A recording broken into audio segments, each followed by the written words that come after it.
Hey guys, tonight we sink into the velvet hush of a parlour where etiquette manuals once reigned supreme, their spines lined up like soldiers on a mantelpiece, promising to guard the hearts and manners of entire households. You picture it, the flicker of candlelight throwing long shadows on wallpaper patterned with roses that never wilt, the faint scent of beeswax polish and pipe smoke curling in the air. It looks charming, but don't let the lace curtains fool you. Inside these book covers lurked instructions that could decide whether your glance at someone across the room was graceful or ruinous. And yes, if you broke the wrong rule, you probably wouldn't survive this, at least not socially. So before you get comfortable, take a moment to like the video and subscribe, but only if you genuinely enjoy what I do here. And while you're at it, drop a quick comment with your location and local time. I always love knowing where in the world you're listening from. Now dim the lights, maybe turn on a fan for that soft background hum, and let's ease into tonight's journey together. You stand in the middle of an imagined drawing room, heavy curtains drawn against the draught, a copy of the Young Lady's Guide to Polite Manners lying open on a side table.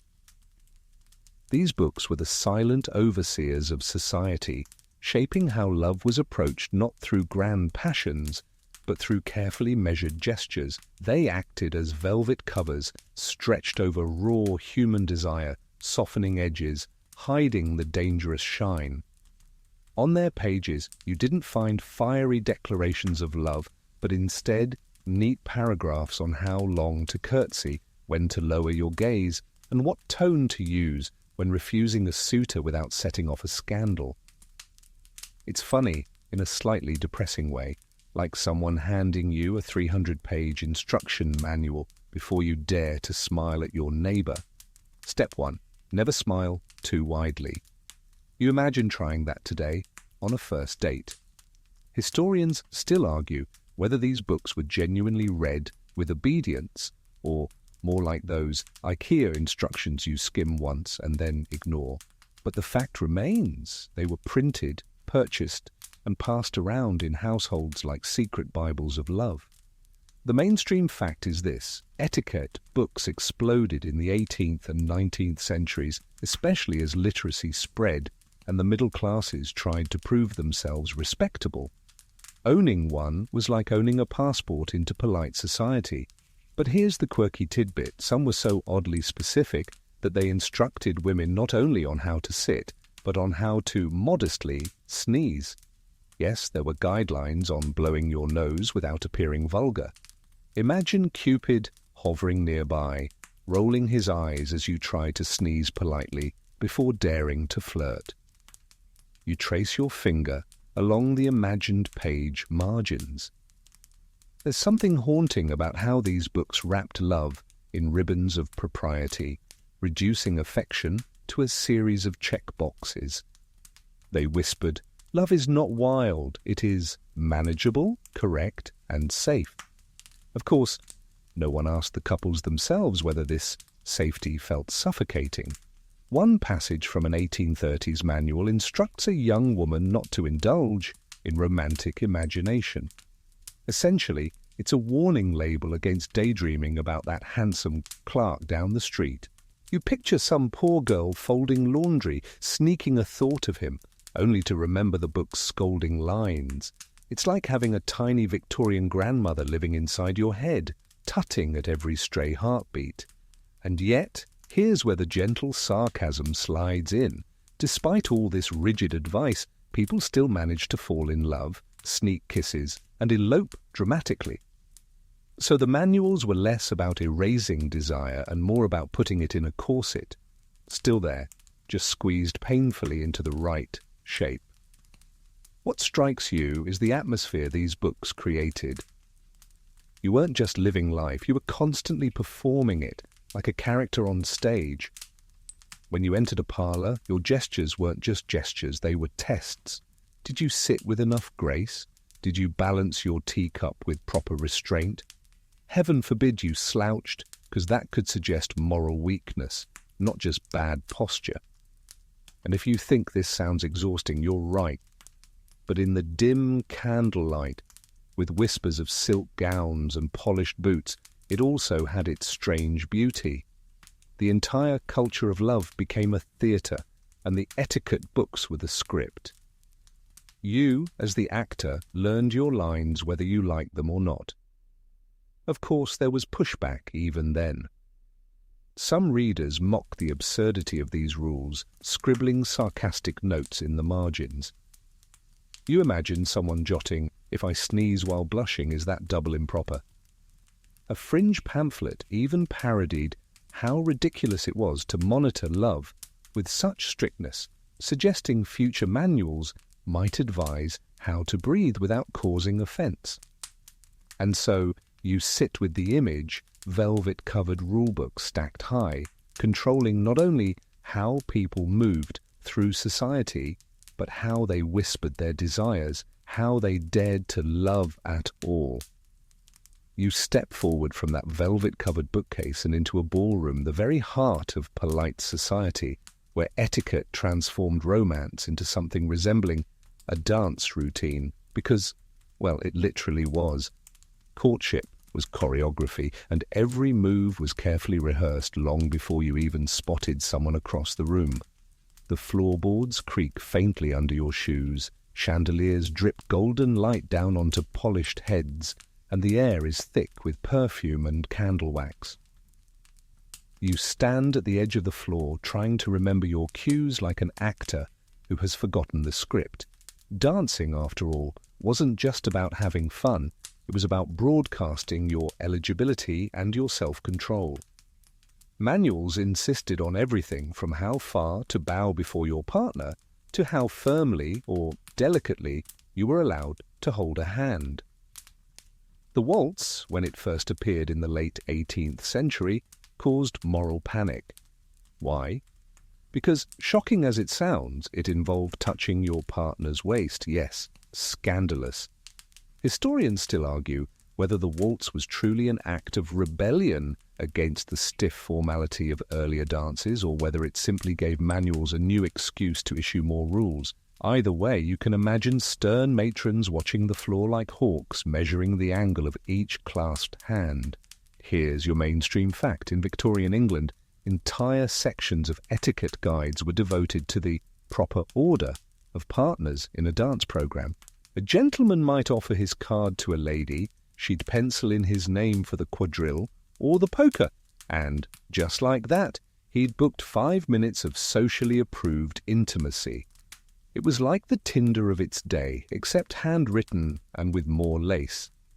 But here's the quirky tidbit. Some manuals went so far as to warn young women never to dance more than twice with the same man in an evening, lest it suggest undue preference. You laugh quietly, imagining a young woman really enjoying the polka, only to be dragged away by etiquette's invisible hand. No, sorry, you've hit your partner quota for the night. Try again in a week. As you hover at the edge of this ballroom scene, you notice that everything, the bow, the curtsy, the gloved hand extended, was designed to keep desire in check while simultaneously advertising availability. It's a little like a job interview disguised as a party, with violins playing softly in the background. Of course, for the people involved, there was also tension. Did he hold her hand a second longer than necessary? Did her eyes lift too quickly from the floor to meet his? Tiny variations became enormous signals, each one decoded through the lens of etiquette manuals. The books functioned as translators, turning gestures into sentences. 1 glance meant interest, 2 glances meant too much interest. Somewhere between those lines, actual human feeling tried to squeeze itself in.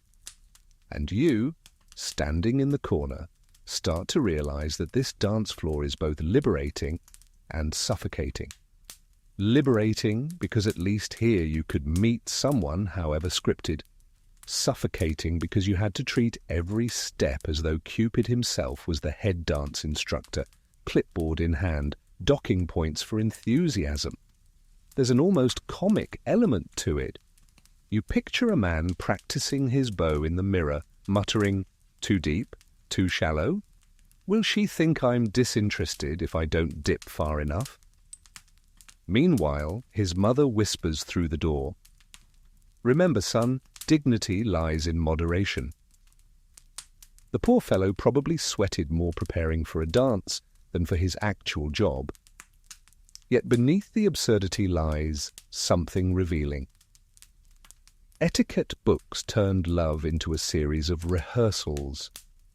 Repeat the gestures correctly enough, and eventually the performance might become reality. That's the haunting thought. You weren't just acting polite. You were reshaping your own desires, trimming them down to fit the social mold.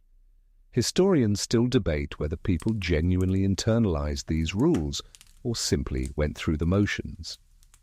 Some diaries suggest couples used the dance floor as a loophole, a rare chance to touch hands, whisper words, even pass folded notes.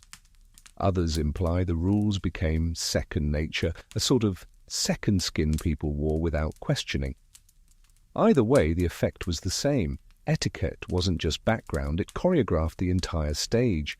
And so you stand among swirling skirts and polished boots, hearing the violin scrape into another waltz, knowing that every pivot, every glance, every touch is controlled by the silent hand of those rule books. Courtship here isn't just a feeling. It's choreography. One misstep away from disaster, one perfect turn away from the promise of love. You shuffle away from the dance floor, your shoes squeaking faintly on polished boards, and step into a quieter alcove where couples mingle under the watchful gaze of oil portraits. Here, etiquette isn't choreographing your entire body. It's focusing on something smaller, subtler, almost invisible, the handshake. The manuals warned you that even this simple act could either open the door to intimacy or slam it shut. Suddenly you're hyper-aware of your own hand, wondering whether it's too limp, too strong, or trembling in the wrong way. Think about it. Today a handshake is just a greeting.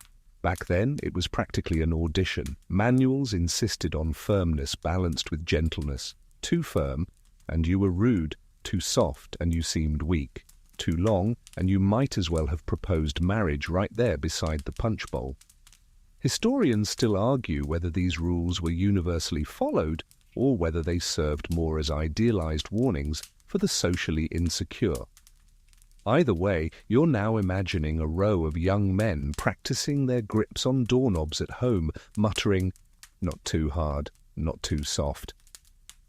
Somewhere, the etiquette book sits on the mantel, judging silently.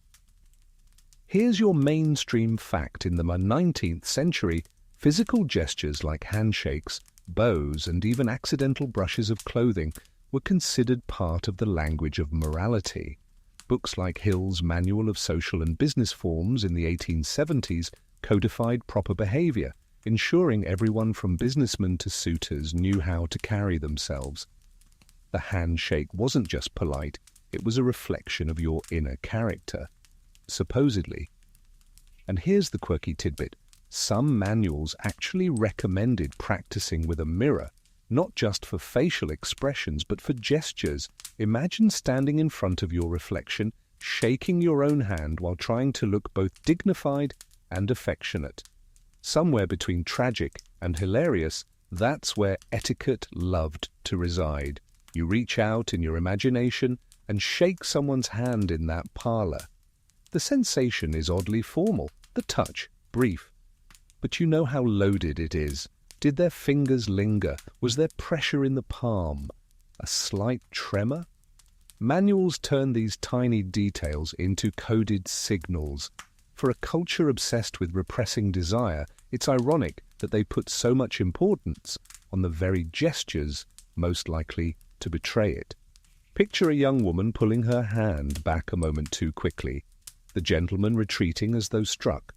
Or worse, picture him holding on half a second too long, the room instantly tense, as though scandal had just walked in wearing muddy boots. In a world where entire futures hinged on good impressions, a handshake was both battleground and bridge. Of course, there was always satire. Cartoonists of the late 1800s poked fun at how society obsessed over something so small. One caricature showed a man so determined to perfect his grip that he crushed every glass he touched at dinner. You can almost hear the cartoon whisper, "Congratulations, sir, you're now both polite and a danger to stemware." But beneath the laughter lies a deeper truth. Etiquette turned ordinary human contact into a regulated ritual, layering rules over instinct. And once you accept that, you begin to see how love itself became subject to the same logic. If a handshake needed policing, imagine what they thought of a kiss. Spoiler? You'll get there, but not yet. For now, you stay in that dim alcove, sensing how much weight people once gave to this ordinary gesture. The next time you shake someone's hand, you'll remember, hidden within that brief pressure is a ghost of history, an echo of a time when love, desire, and reputation trembled in the space between two palms. You step out of that parlor alcove and into a quieter study, the kind lined with shelves of worn volumes and the faint smell of leather bindings. On the table lies a half-finished letter, the ink still glistening under the lamplight, a quill resting nearby like an exhausted dancer who just finished a routine. Letters, you realize, were the heartbeat of courtship, and etiquette books dictated not only what you wrote, but how you wrote it.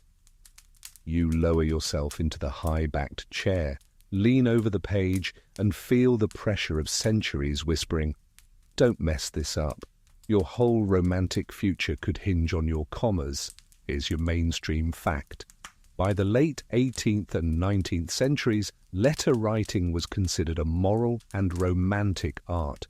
Manuals didn't just teach spelling and grammar, they offered entire model letters for every situation. How to decline a suitor politely, how to congratulate an engagement with grace, how to confess affection without sounding reckless. These samples were copied, memorized, and sometimes even plagiarized outright. It's almost like students today cribbing from Google Docs, except the stakes were higher. The quirky tidbit? Some etiquette books went as far as prescribing the slant of your handwriting. Upright and even letters showed virtue and steadiness. A flowing, exaggerated hand, too emotional, too dangerous.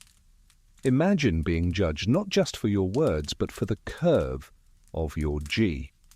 If emojis had existed then, they would have come with instructions like, never use more than one heart. Excessive hearts betray weak morals. You dip the quill and test it on the page. The scratch of the nib feels intimate, personal, but you can't escape the sense that someone else is hovering over your shoulder. The unseen editor of Etiquette.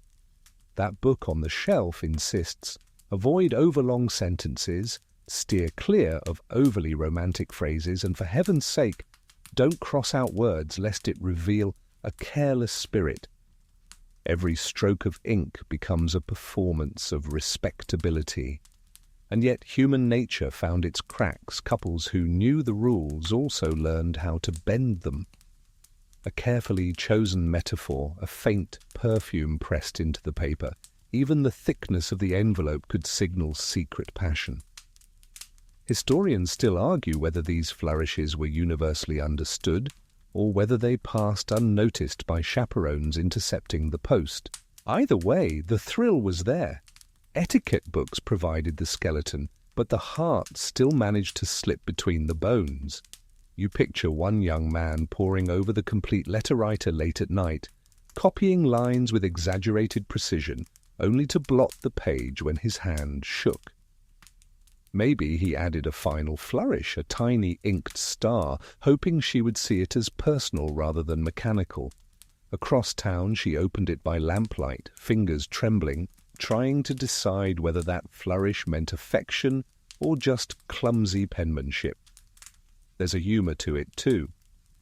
Some etiquette guides offered sample rejections that were so polite they bordered on savage. Imagine receiving, "Sir, while your offer is flattering, I must decline, lest I betray both your dignity and my own." Translation: "No thanks, and also please never write me again." It's the 19th century equivalent of being ghosted, except with impeccable grammar.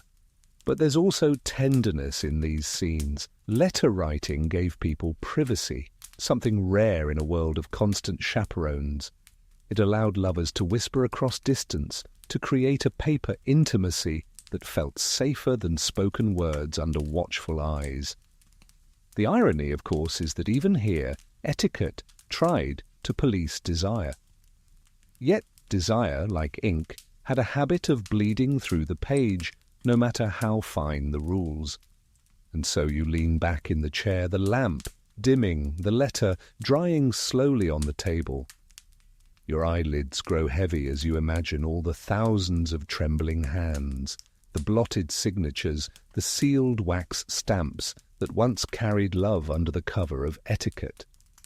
Each one was both a confession and a performance, a whisper wrapped in paper, carefully edited by the invisible hand of propriety. You push away from that writing desk, the ink barely dry, and step into the wide hallway of a grand house. The air shifts, cooler, heavier, as if even the walls are holding their breath. You hear the faint squeak of shoes across the floorboards, and you notice them, chaperones, hovering in the background like sentinels.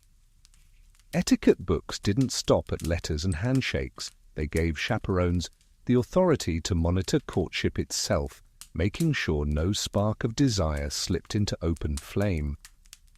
You picture yourself as a young couple strolling through a garden. The night is soft, stars prickling above, and you want nothing more than to whisper something reckless. But there, just 3 steps behind, is Aunt Margaret, shawl tight, eyes sharper than any dagger.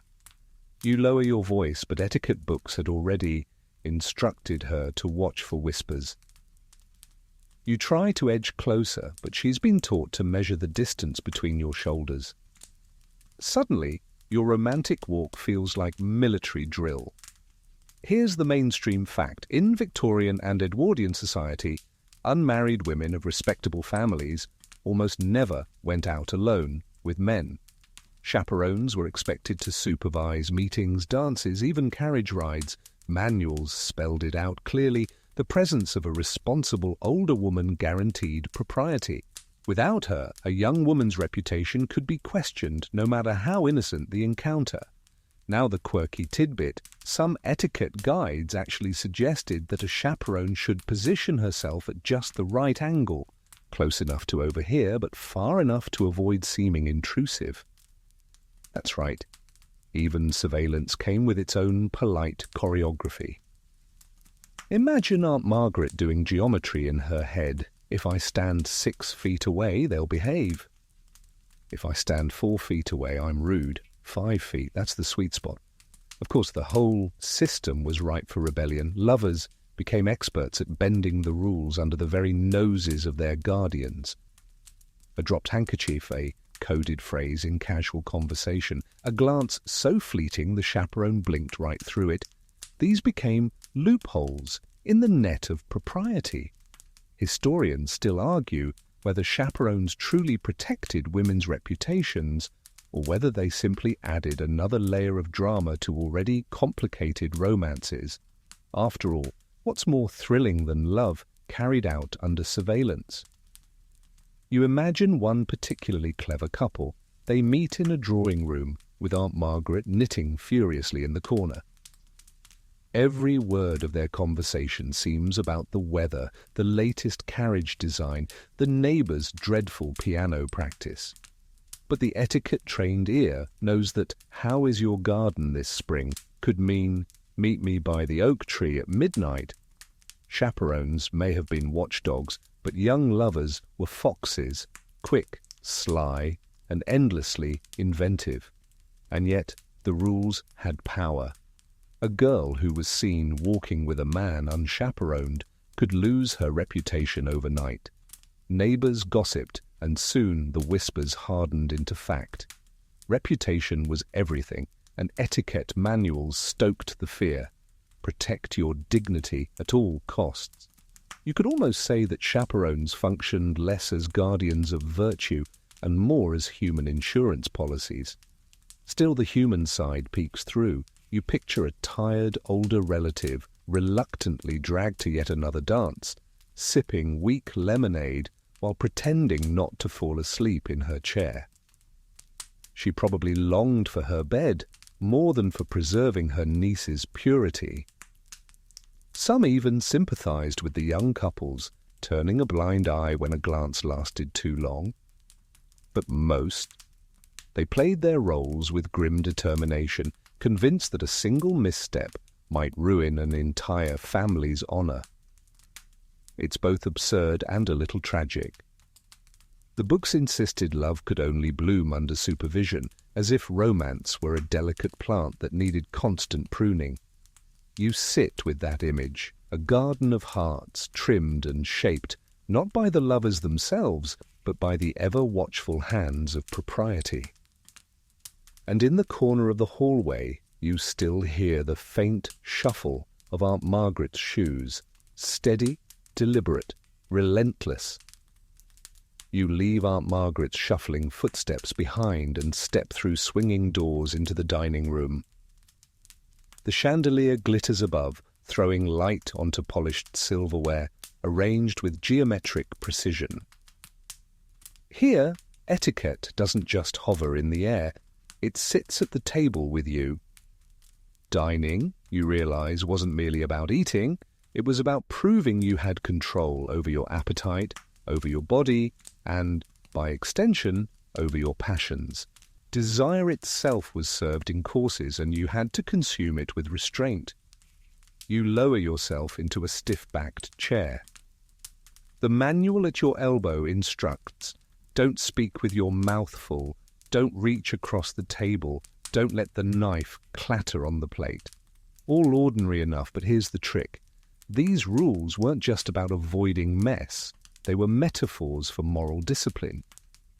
If you couldn't control the way you sipped soup, how could you possibly control the way you approached love? A dripping spoon became a scandalous character flaw. Here's your mainstream fact. Etiquette guides of the 19th century treated table manners as moral training grounds. Books like The Laws of Etiquette insisted that correct dining habits reflected inner virtue. To chew quietly was to show self-restraint, a quality prized not only in business but also in romance. Eating was moral theatre, and the dining room was its stage. The quirky tidbit? Some manuals actually warned against licking your fingers, even privately, because it suggested indulgence. Imagine being told that your entire romantic worth might crumble because you cleaned a bit of gravy from your thumb. Somewhere in the background, Cupid sighs, wondering why he even bothers. You picture the dining scene vividly, couples seated far apart, separated by parents and siblings, pretending to focus on roast beef while sneaking glances over candlesticks. A young man passes the salt, his hand trembling ever so slightly. A young woman folds her napkin, hiding a blush. Every move is scrutinized. Did she sip too loudly? Did he cut his meat too aggressively? It sounds ridiculous now, but in that world, a clumsy gesture could suggest lack of refinement, an unfit partner for marriage. And yet there's comedy here. Manuals insisted that men carve meat gracefully at the table, as if slicing a turkey were a performance art. You imagine some poor fellow sawing away nervously, sweat dripping down his brow, while the manual whispers in his head, steady, controlled, elegant. One wrong cut, and suddenly he's branded as uncultured, his prospects dimming faster than the candlelight. Historians still argue whether families actually enforced all these rules at every meal, or whether the manuals exaggerated to sell more copies. Diaries suggest a mix. Some households drilled their children relentlessly, while others laughed at minor infractions. But the cultural message was clear. To control your fork was to control your feelings. And in a society terrified of unbridled desire, that mattered. Of course, the dining room also held its quiet rebellions. A lingering glance across the table, the accidental brush of hands when passing a dish, or even an improper comment disguised as small talk, these were the loopholes. Love squeezed itself into the narrow gaps left between the soup course and dessert. And for the clever, dinner became the perfect stage for coded conversation. You let your gaze wander across the imaginary table. The clinking of silverware feels rhythmic, almost hypnotic. You notice how the performance repeats night after night, reinforcing the idea that love, like dining, should be measured, restrained, and tidy. Passion is fine as long as it doesn't spill on the tablecloth. And so you rise from the table, the sound of porcelain plates fading behind you, realizing that etiquette didn't just control how people loved, it controlled how they swallowed, chewed, and sipped, turning even dinner into a rehearsal for desire's discipline. You push back from that long table, the silverware still clinking faintly in memory, and drift into a salon where the real theatre of subtle desire unfolds, not with words or grand gestures, but with props. Fans snap open with a crisp flick, gloves whisper against fabric, and every accessory suddenly carries weight far beyond its material. Etiquette books, ever eager to regulate, had plenty to say about how you held these objects, how you moved them, and what messages they supposedly conveyed. You settle into a velvet chair and watch as a young woman unfurls a folding fan. To you, it looks like she's just cooling herself. But in this world, every angle and motion is charged with possibility. Hold the fan to the left cheek. Perhaps it means no. To the right, a quiet yes. Historians still argue whether this so-called language of the fan was a genuine code widely understood, or simply a romantic myth that later writers embellished. But either way, it captured the imagination, because how delightful is it to imagine entire love stories whispered through the flutter of painted paper? Here's your mainstream fact. Fans and gloves were essential accessories for the respectable classes, especially in the 18th and 19th centuries. They weren't just fashion, they were moral armor. A gloved hand was a shield against impropriety, ensuring no bare skin betrayed longing. The manuals reminded women that gloves protected both modesty and reputation. The quirky tidbit? Some etiquette writers genuinely believed that a woman removing her glove in public was an almost scandalous act, as if revealing fingertips equaled revealing too much of the soul. Imagine the drama. Centuries before smartphones, people could swoon over the sight of someone's knuckles. You probably wouldn't survive this if you were the type who absent-mindedly fiddles with your sleeves. You watch the salon scene unfold. A gentleman bows, extending his hand. The lady, gloved, accepts it lightly, her fan poised in the other. He speaks of the weather. She tilts the fan ever so slightly. Was it an answer, a rejection, or just a random twitch of the wrist? The beauty is in the uncertainty. Desire thrives in the spaces where clarity fails, and etiquette books, in their endless desire for control, accidentally created more shadows where love could hide. Cartoonists of the 19th century loved mocking this. One illustration shows a woman wielding a fan like semaphore flags, a suitor frantically trying to decode the signals. Is she saying yes, no, or just that it's too hot in here? The joke, of course, was that the supposed language was probably more chaotic than systematic, but even so, people believed, or wanted to believe, that ordinary objects could carry extraordinary meaning. And then there were gloves. The manual insists, never remove them during a dance unless offered refreshment. even then peel them off with delicacy. It's absurd, yet charming, romance filtered through cotton and kid leather. You imagine the awkwardness of trying to sip lemonade without spilling it on a pristine glove, knowing that one blot could signal clumsiness, and clumsiness hinted at carelessness of heart. Historians still puzzle over whether accessories really were used as intentional tools of flirtation, or whether later nostalgia layered meaning onto simple habits. But in a way, it hardly matters. The fantasy itself became part of the performance. Lovers leaned into the idea that fans and gloves spoke volumes, whether or not anyone truly understood the language. You linger in that salon, the air heavy with rosewater, watching fans flutter and gloves gleam under lamplight. It strikes you that Etiquette's obsession with props turned courtship into a kind of stage play where even the costumes mattered.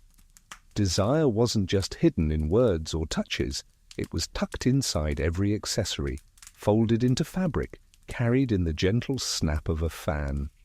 And so you rise smiling faintly at the thought, entire romances may have been born or crushed, not in bedrooms or gardens, but in the flick of a fan and the fit of a glove.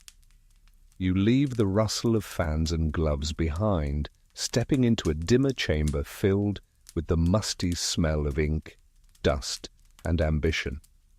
Here, stacked high on creaking shelves, are the volumes themselves, the libraries of moral guides that pumped etiquette into every corner of society. Publishers knew exactly what they were doing.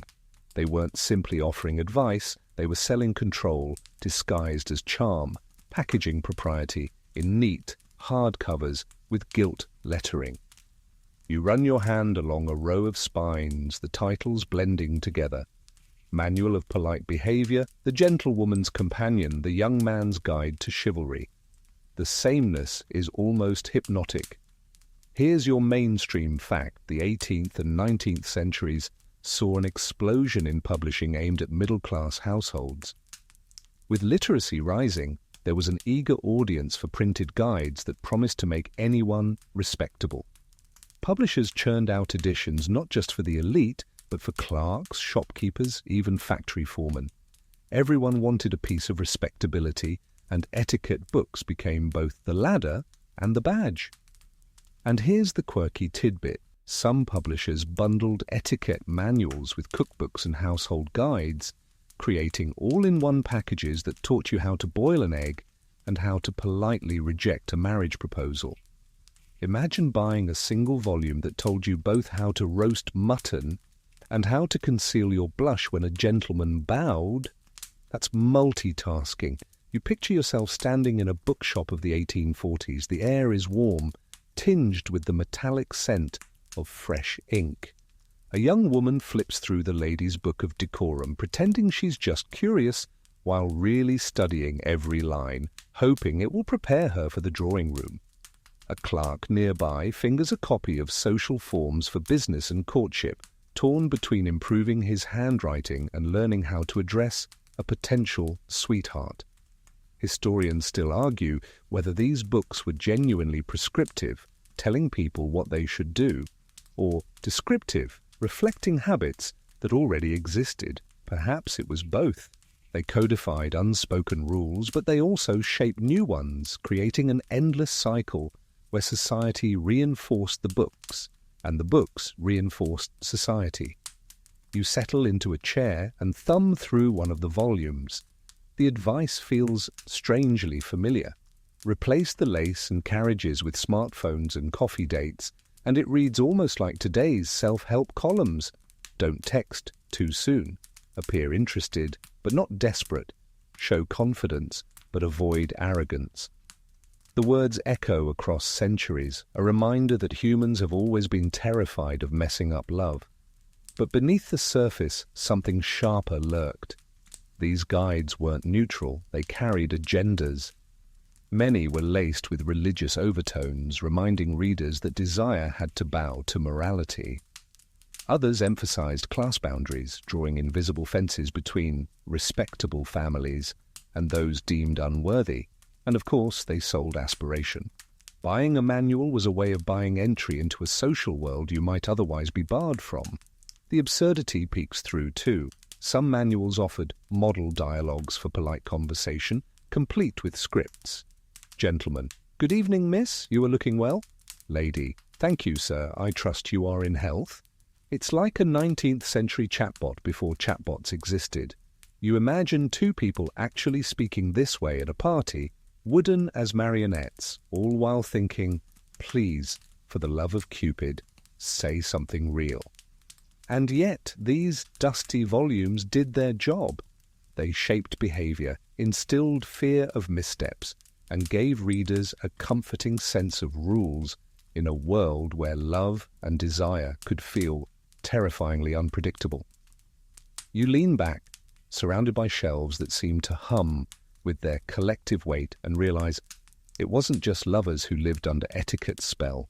It was everyone who cracked open these pages, hungry for a script, desperate not to fail at the most perilous performance of all, love itself. You rise from the dusty shelves of manuals and wander into a sitting room where the air feels heavier, the mood more severe. The curtains are drawn, muting the light, and in the hush you hear the echo of a theme that ran through etiquette books like a dark thread: women's silence. Again and again, the manuals insisted that the highest feminine virtue was not wit, not courage, not even beauty. It was quiet compliance. You sit in a stiff-backed chair and suddenly you feel the weight of all those words urging women to speak less, defer more, and let their silence do the work of charm. Here's the mainstream fact. Victorian etiquette guides routinely emphasized that women were to be modest in voice, subdued in opinion, and sparing in conversation.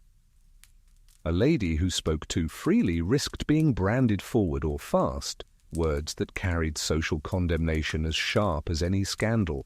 Silence, paradoxically, was presented as the sound of virtue. And here's the quirky tidbit.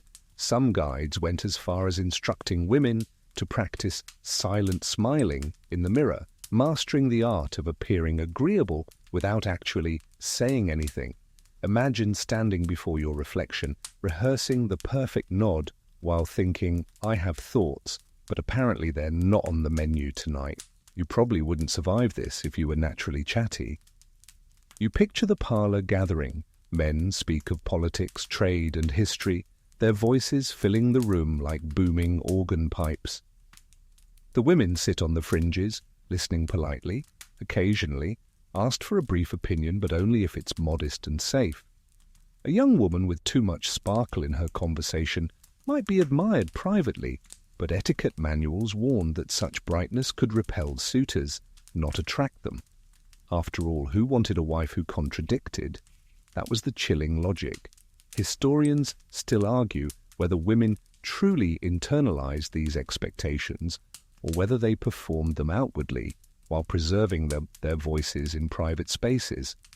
Diaries and letters often reveal women with sharp intellects, biting humor, and political opinions they dared not express publicly. The silence prescribed by manuals may have been less about genuine belief and more about strategic survival. The humor of it, of course, peeks out in the contradictions. Manuals advised women to be entertaining, while also warning them not to dominate conversation. Be witty, but not too witty. Be charming, but not too obvious. It's the social equivalent of being told to relax while balancing a teacup on your head. Impossible, frustrating, and yet somehow expected. You lean forward, elbows on knees, and imagine the subtle rebellions. Women who found ways to speak freely in the company of other women, safe from male judgment. The rise of salons and reading groups where ideas could be exchanged more openly. Even the act of reading novels, discouraged by etiquette manuals as too stimulating, became a form of quiet protest, a way to fill silence with unapproved voices. And yet the manual's shadow lingered. A young woman was constantly reminded, your desirability lies in restraint, in how well you suppress the urge to speak, argue, or laugh too loudly. Love, filtered through this lens, became less about genuine connection and more about performance. One person speaking, the other politely listening, nodding and smiling on cue. You close your eyes and hear the muffled hum of that sitting room. The silence is not peaceful. It's weighted, expectant, almost suffocating. And yet within it, you sense the irony.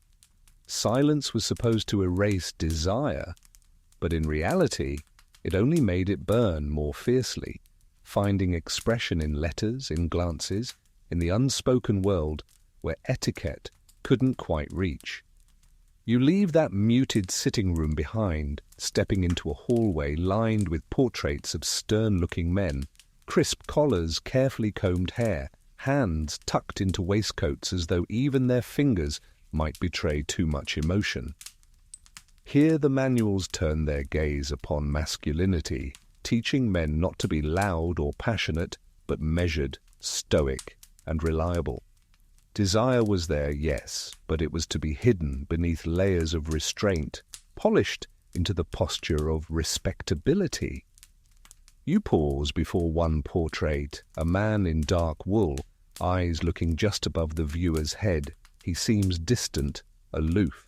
And that, you realize, was the ideal. A gentleman who revealed too much longing risked being labeled weak or reckless. Manuals instructed men to be careful. Offer compliments, but sparingly. Smile, but not excessively. Lean forward, but never too close.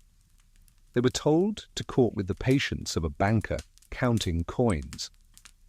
Here's your mainstream fact. 19th century etiquette books for men emphasized self-control as the cornerstone of respectability. They warned against overt displays of passion, urging men to act calm and composed in all situations, especially around women. A gentleman's body was expected to be a fortress of restraint. And here's the quirky tidbit. Some manuals actually gave advice on how to sit. That's right, how to sit. Don't sprawl, don't cross your legs too widely, don't rest your arm too casually across the back of a chair. Imagine living in a world where your romantic worth could be diminished by the angle of your kneecap. You probably wouldn't survive this if you had a habit of slouching on the sofa. You picture a drawing room scene. A young man sits perfectly upright, his expression neutral, while his heart races beneath his waistcoat. He longs to speak, to reach out, to confess, but the manual whispers in his mind, steady, composed, never too eager. Across the room, a young woman smiles politely, equally bound by her own set of restrictions. Between them stretches a silence thick enough to trip over. Historians still argue whether this restraint truly suppressed male desire or simply redirected it into socially acceptable channels, business, politics, or even elaborate hobbies. Some diaries suggest that men found release in sports or hunting, activities where passion could be displayed without risking scandal. Others hint at frustration, at the dissonance between private longing and public stoicism. The humor shines through when you imagine the absurd lengths to which some men might have gone. A manual advises never twirl your moustache too vigorously lest it appear vain. Another warns against speaking too animatedly about one's interests. Picture a fellow excited about trains, forced to nod mildly instead of gushing about the new steam engine. You can almost hear him bursting inside. Yes, but it's so fast. And yet there was power in the pose. By appearing calm, men projected authority and control, qualities valued both in business and in marriage. Love in this model was not about wild passion, but about presenting oneself as steady, dependable, and economically secure. Desire wasn't erased, it was disguised, folded neatly under the ironed napkin of propriety. You linger in that hallway of portraits, their faces all so similar, serious, composed, unyielding. You realize that the manuals didn't just teach men how to behave, They taught them how to look like stone while feeling like fire inside. It was a performance of masculinity, scripted down to the way one held a teacup or bent at the waist. And so you step onward, carrying with you the image of men trained to be statues, sculpted from rules, polished with restraint, their hearts pounding quietly beneath the calm exterior of etiquette's design. You walk out of that gallery of stiff-backed men and into a room where the air feels strangely contractual, as if every breath must be notarized. This is where etiquette manuals made their boldest move, redefining love itself not as a wild, ungovernable force, but as a tidy contract, an arrangement that could be drafted, reviewed, and signed without smudges. Desire, they insisted, was dangerous. Order and arrangement were safer. You glance around at ledgers stacked alongside prayer books and you realize marriage was often framed less as passion and more as paperwork. Here's the mainstream fact. By the 18th and 19th centuries, etiquette guides consistently reminded readers that marriage was a practical arrangement, bound up with property, family reputation, and financial stability. Courtship, they said, should aim at orderly unions, not reckless romance. To marry for love alone was often presented as naive, even dangerous. And here's the quirky tidbit. Some manuals actually included sample conversations for marriage proposals that read more like business negotiations than declarations of devotion. Imagine, gentlemen, Madam, I wish to inquire whether my circumstances and family are agreeable to your acceptance of my suit. Lady, Sir, your proposal is acceptable, provided my parents concur. It's less Romeo and Juliet and more boardroom and ledger. You probably wouldn't survive this if you were the type to propose with fireworks and poetry. You picture the parlor, two families gathered, sipping weak tea, while discreetly comparing bank balances and reputations. The young couple exchanges polite glances, but the real conversation happens in the margins, between fathers, uncles, or mothers, armed with etiquette books and sharp eyes. Manuals framed marriage as the culmination of disciplined courtship, a process designed to reduce uncertainty. Love wasn't an accident, it was a strategy. Historians still argue whether most people truly accepted this view, or whether they found ways to smuggle in genuine affection under the cover of propriety. Diaries show both stories. Some unions read like cautious contracts, while others sparkle with notes of passion, carefully folded into otherwise sensible arrangements. The manuals may have written the rules, but couples often scribbled in the margins, and yet the weight of etiquette was undeniable. You imagine a young man reading a manual's warning, beware of impetuous affection. Passion blinds the eyes to defects that prudence later discovers. Translation: don't let love trick you into marrying someone who snores or worse, lacks a proper dowry. Romance was treated like an unreliable business partner, charming at first, disastrous in the long run. There's humor in this too. One etiquette guide cautioned against proposing too quickly, lest the young lady think the gentleman lacked judgment. Imagine a fellow so smitten he blurts out a proposal after the second dance, only for her to recoil, not because she disliked him, but because the manual had told her that a quick proposal meant he was imprudent. Poor guy, undone not by his heart, but by a paperback rulebook. And so you sit in that contractual parlor, hearing the scratching of pens as invisible contracts are signed in the air. Love here is not roses and poetry, but ledgers and signatures controlled and calculated, as though Cupid had gone to law school and specialized in mergers and acquisitions. You lean back, exhaling slowly. It's both stifling and oddly fascinating, this transformation of desire into an orderly system of contract. And it leaves you wondering, was the system about protecting love or about protecting families from the chaos love might bring? Perhaps both. Either way, Etiquette books tightened the leash until love itself learned to walk heel, obedient and respectable, even as it strained quietly against the collar. You step from that parlour of contracts into another chamber, this one humming with the faint rustle of turning pages, but these aren't etiquette manuals. These are novels stacked on tables, dog-eared, passed hand to hand like forbidden sweets. The atmosphere changes instantly. If etiquette books were about taming desire, novels were about setting it free, and society worried about the clash. Manuals warned against the dangers of fiction, claiming it inflamed the imagination, stirred the heart too recklessly, and encouraged disobedience to the tidy contracts you just left behind. Here's the mainstream fact. Throughout the 18th and 19th centuries, moralists regularly denounced novels, particularly those by authors like Rousseau or later the Brontë, as corrupting young minds, especially women's. They claimed novels gave girls dangerous expectations of romance, encouraging them to seek passion instead of prudence. In contrast, etiquette books were advertised as the safe alternative, wholesome guides to keep hearts in check.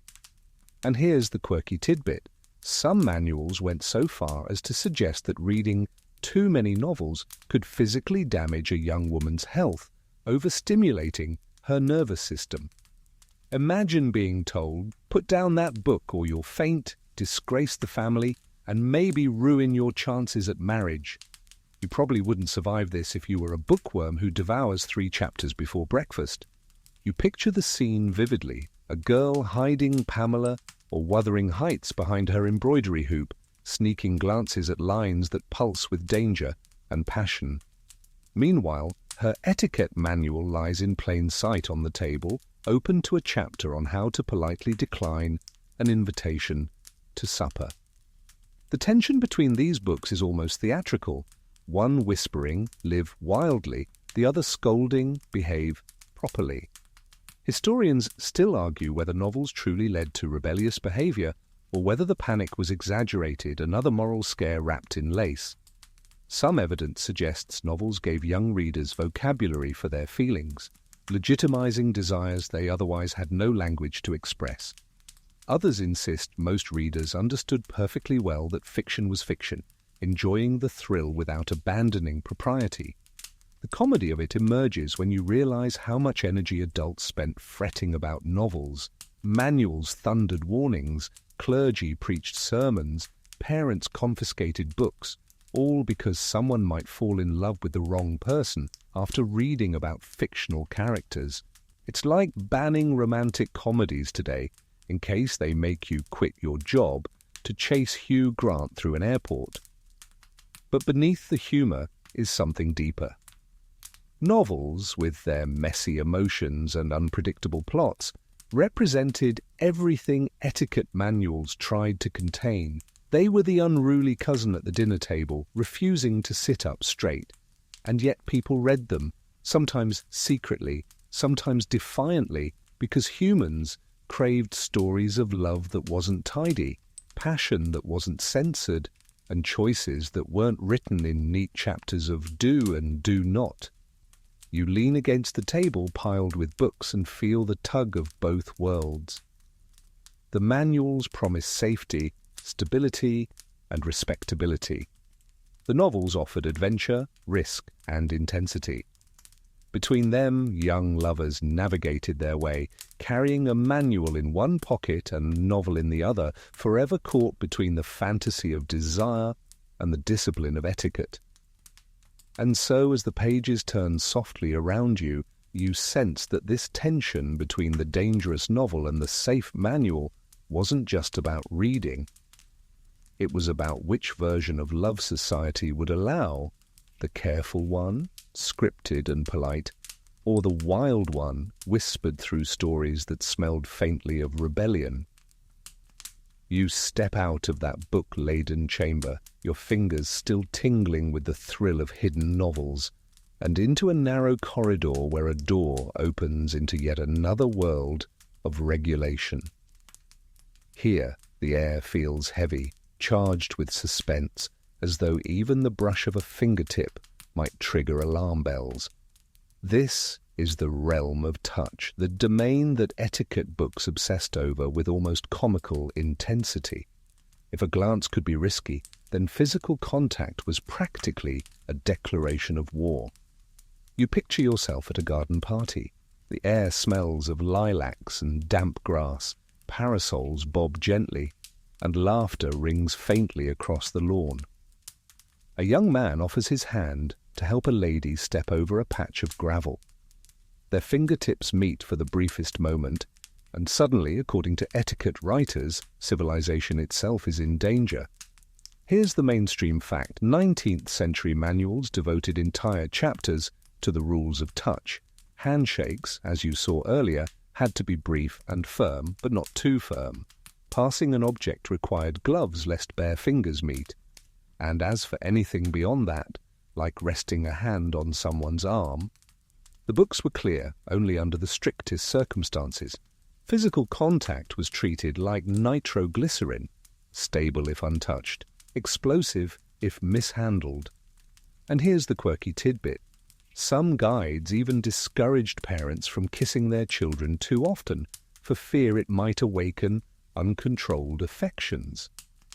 Imagine growing up in a household where hugs were rationed like sugar in wartime. You probably wouldn't survive this if you were the type who greets friends with bear hugs. You watch the scene unfold at that garden party. A couple plays croquet under the watchful eye of relatives. When the young man bends to retrieve a ball, his sleeve brushes hers. Was it deliberate? Was it improper? You can almost hear Aunt Margaret's gasp echoing across the lawn. In a culture where words were policed, touch was policed twice as harshly.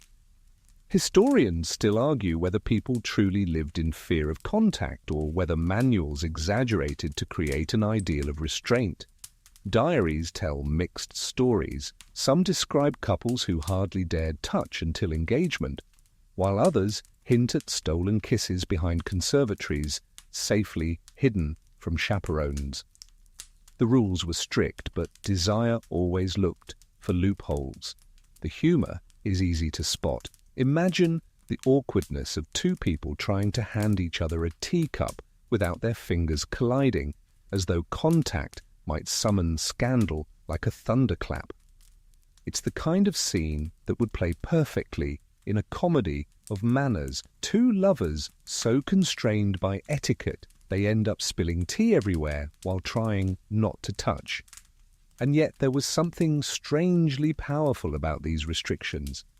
When you know a touch is forbidden, its significance multiplies. A brief brush of a fingertip could feel like an entire declaration of love. Manuals wanted to erase desire, but by elevating touch to near sacred territory, they accidentally magnified it.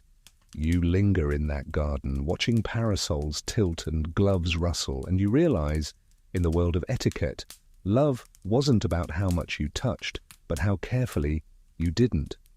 Affection had to slip between the cracks carried in the feather-light brush of fabric or the accidental meeting of hands, and those tiny sparks, forbidden yet unforgettable, burned brighter than any sanctioned embrace. You drift away from the garden party, still feeling the phantom brush of fingertips, and step into a drawing room where the atmosphere has turned almost theatrical. Voices here are louder, edged with alarm, because this is where manuals and moralists unleashed their full panic over flirtation. It wasn't just frowned upon, it was treated like a crack in the dam that, if left unchecked, might bring down the entire structure of polite society. You lean against the mantelpiece and overhear the warnings printed in stern italics. Beware the dangers of levity and winks, for they may invite ruin. A single playful gesture, a wink, a sly smile, a laugh held too long, was painted as the gateway to social collapse. It's almost comical, really, like imagining that one raised eyebrow could topple empires. But that was the tone. Flirtation was treated as both a sin and a civic threat.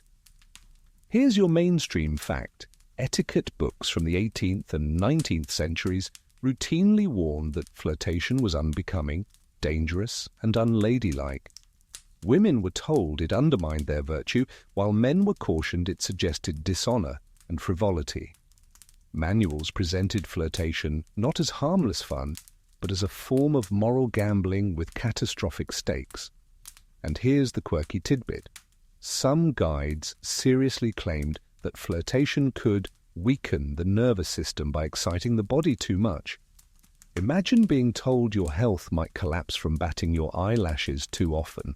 You probably wouldn't survive this if you've ever sent more than 2 flirty emojis in a row. You watch the drawing room unfold. A young man leans against a piano trying to look casual. He says something playful to the girl seated nearby, and she laughs, just a little too brightly. The room stiffens. An aunt frowns. A cousin raises an eyebrow. The manuals had trained them all to see danger in that moment, as though Cupid himself were lurking behind the curtains with a crowbar, ready to smash propriety to pieces. Historians still argue whether flirtation was truly rare or simply pushed underground. Satirical novels and plays suggest people flirted constantly, using coded gestures, jokes, and double meanings.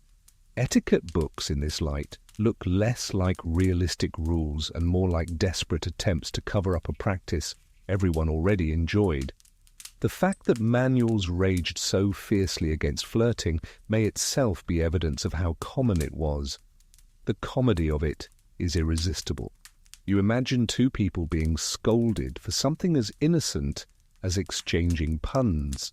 Or worse, imagine a stern manual advising, avoid laughter at the end of every sentence, for it may suggest levity of heart. Picture the poor soul trying to suppress every giggle, face turning red, eyes watering, just to avoid social disgrace. But beneath the humor lies the truth. Fear of flirtation wasn't really about winks and smiles, it was about control.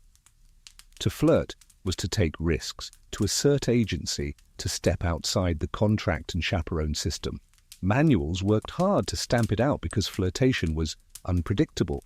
It let desire slip through the cracks, laughing as it went. You let your gaze wander across the drawing room.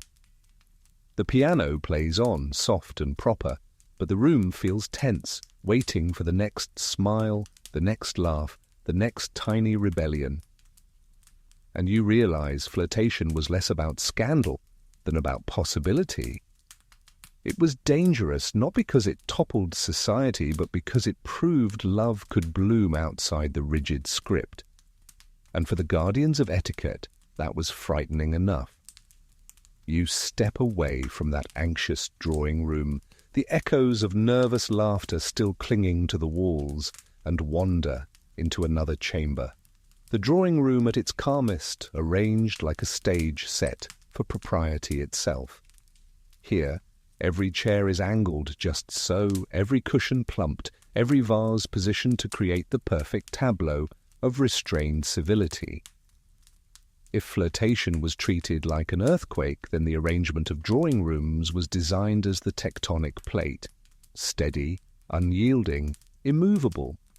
You lower yourself into a velvet chair and feel the script settling over you. This is where etiquette books went into their most detailed instructions, dictating not just how to behave, but where to sit, when to rise, how long to stay, and even how many minutes of silence might pass before speaking. Courtship wasn't just controlled by words and gestures, it was choreographed by furniture. Here's the mainstream fact. Drawing rooms in the 18th and 19th centuries were the central stage for courtship, and etiquette manuals offered extensive advice on how to navigate them. Seating arrangements, conversation topics, and even how you handled a teacup all fell under scrutiny. Manuals insisted these were the spaces where virtue was tested and reputations made. And here's the quirky tidbit. Some manuals gave precise instructions for the order of entering and exiting the drawing room. A lady should never be the first to enter alone. A gentleman should never linger too long at the doorway. Imagine fumbling in the hallway, unsure if you should step inside because your social standing might collapse if you mistimed the entrance. You probably wouldn't survive this if you've ever hesitated awkwardly at a party door. You watch the scene unfold. A young man sits across from a young woman, a low table between them, teacups steaming politely. Chaperones hover, knitting or reading, but their ears are sharp. The conversation is light. Weather, music, perhaps a passing comment on the neighbour's dog. Too dull and he seems disinterested, too lively and she seems improper. It's a balancing act, and the drawing room itself becomes the tightrope. Historians still argue whether these settings truly kept couples restrained or whether they simply disguised the real negotiations happening through glances, subtle movements and pauses. Diaries hint at both. Young people writing about how suffocating drawing rooms felt, but also how thrilling a brief smile or whispered aside could become in such rigid environments. The rules may have been strict, but that made the loopholes all the sweeter. You picture a satirical scene. A manual instructs. Ladies should laugh softly, no more than 3 times in a quarter hour, and only at suitably modest remarks. Imagine a woman counting her chuckles under her breath while her suitor carefully rations his jokes to avoid exceeding the quota. It's absurd, and yet it's how the manuals framed civility like an algebra problem of the heart. But you also sense the beauty in it. The drawing room, with its stiff chairs and polite conversations, created a stage where love had to perform in whispers, glances and pauses. Desire, when squeezed into such narrow boundaries, often found its most poetic expression. A single compliment could feel like thunder. A shared silence could feel like lightning. You lean back into the velvet, the ticking of a clock steady in the background. The drawing room hums with its strange balance of control and possibility. And you realize etiquette may have tried to make love dull, safe, and predictable, but in its rigidity it often heightened the drama, turning even the most ordinary encounters into something unforgettable. You rise from that velvet chair, the scent of tea still lingering, and drift toward the sound of laughter and applause spilling from another chamber. A curtain parts, and suddenly you're in a small theatre. Candles flicker along the walls, shadows ripple across the stage, and the hum of anticipation fills the air. Plays, etiquette manuals warned, were more than entertainment. They were moral classrooms and cautionary tales about what happened when love strayed outside propriety's script. You sink into a creaking wooden seat as the performance begins. On stage, a young woman flirts too boldly, or a man pursues passion without permission. At first, the audience chuckles, but by the final act, consequences descend: ruin, exile, or sometimes death. The lesson is blunt: deviate from etiquette and the world collapses around you. It's Shakespeare repurposed as a public service announcement. Here's the mainstream fact. Throughout the 18th and 19th centuries, theatre was a powerful tool for shaping social expectations. While novels were accused of inflaming passion, plays were often framed as warnings, dramatizing the dangers of reckless love. Manuals themselves reference these performances as examples of what not to do, holding up stage characters as moral failures. And here's the quirky tidbit. Some amateur theatricals performed in genteel drawing rooms featured scripts written directly by etiquette-minded authors. Picture that, a play about a girl punished for accepting an unchaperoned carriage ride, staged right there beside the family piano. You probably wouldn't survive this if you were prone to improvising your lines. The actors bow, and the next scene unfolds. A rake whispering sweet nothings, a naive heroine swooning, and then, inevitably, scandal follows. The audience leans forward, murmuring approval as justice arrives in the form of disgrace or stern parental lectures. You can almost hear an etiquette book sighing with satisfaction. See? We told you so. Historians still argue whether audiences took these plays as strict warnings or simply enjoyed the thrill of watching forbidden love play out safely on stage. Some diaries suggest theatre-goers relished the spectacle while privately rooting for the doomed lovers. Others show parents dragging daughters to these performances as moral inoculations, like forcing someone to eat bitter herbs for their own good. You smirk at the absurdity.